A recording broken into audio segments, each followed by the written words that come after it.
Welcome to Covert Narcissist 101. I'm Kate. Thank you for subscribing. Thank you for joining me. And if you haven't subscribed, please do. Don't forget to hit the bell so you know when I upload more videos. Guys, also like and share as well. Today's topic, guys, is how do you owe the narcissist for loving you? What do you owe the narcissist for loving you? Because they are doing you a favor, right? So how do you owe them? What do they view? What do they expect you for in exchange for them, in quote, loving you? So you live with a narcissist, you owe them no sick time, okay? You are not supposed to be sick, because you being sick means that that little code that you have, we have to now shift focus from me and focus on you.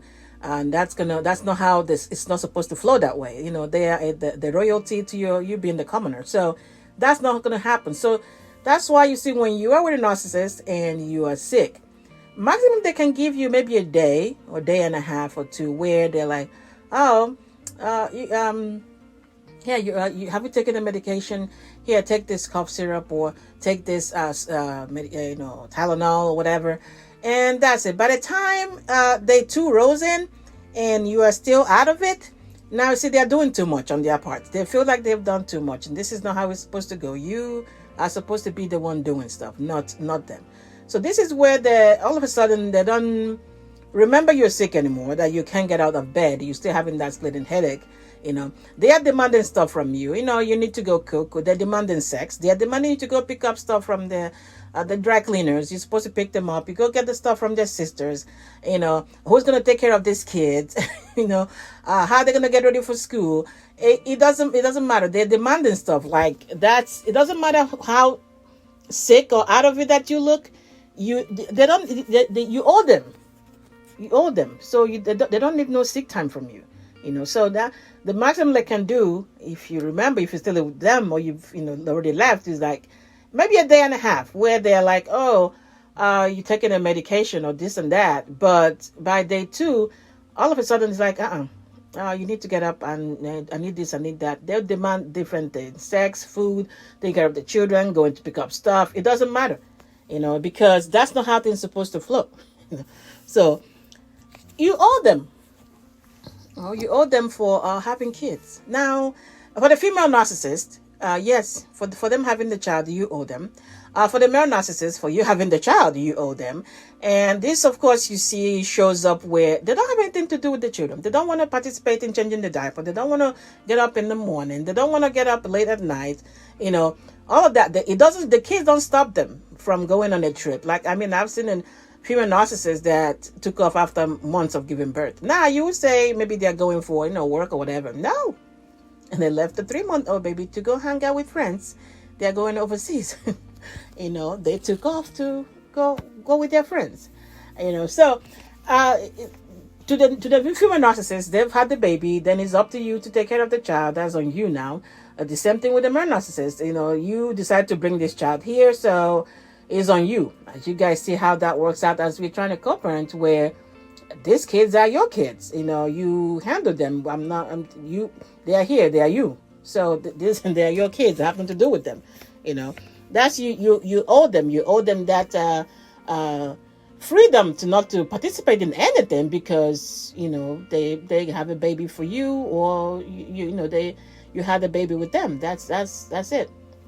You owe them you not having any friends. They're not expecting you to have any friends. You need to be quite distant from you, keeping your distance. You owe them that, keeping your distance from your family.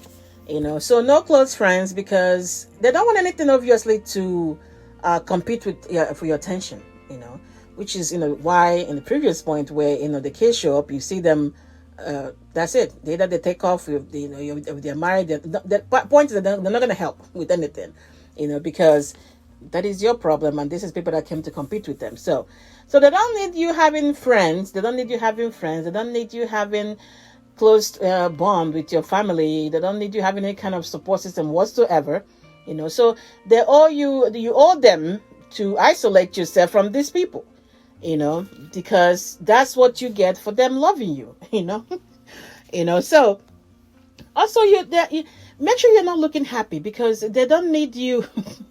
You owe them that, not to look happy.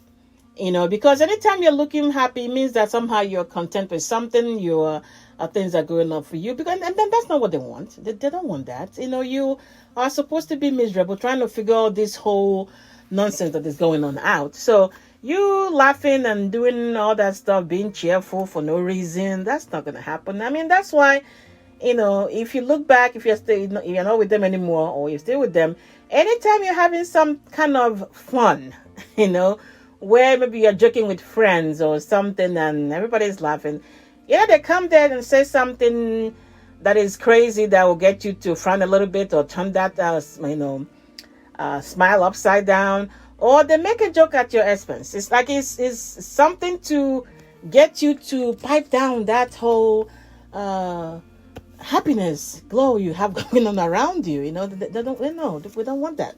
No, that's not. We don't need that. You need to be miserable and trying to figure me out and figure what's going on out. There's no time for you to be happy.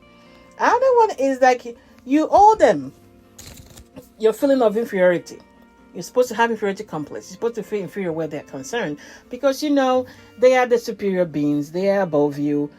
So they need you to have that inferiority complex. You need to be feeling that. You need to have really low self-esteem, low sense of self-worth. They need you to have that. That's what you owe them for them, loving you, spending time with you. So you think low of yourself, you think question yourself, you question whatever, you question everything because, that way, every thought process you have, every question, things that you would normally make decisions on your own, you have to run it through them because that's what they expect. So you owe them that. You owe them the feeling of inferiority because that's what to help remind you, that, they're in the superior position. So you have to go with whatever they're saying. You have to respect whatever they're saying. You have to take whatever they're saying. It doesn't matter how crazy it is, But if you feel so low about yourself, you feel sense of self-worth is down, definitely you pretty much go with whatever they come up with, whatever suggestion they come up with, whatever idea they come up with, no matter how crazy it is, So that's why they want you to feel that. So guys, these are some of the things that you owe the narcissist for them, in quotes, loving you.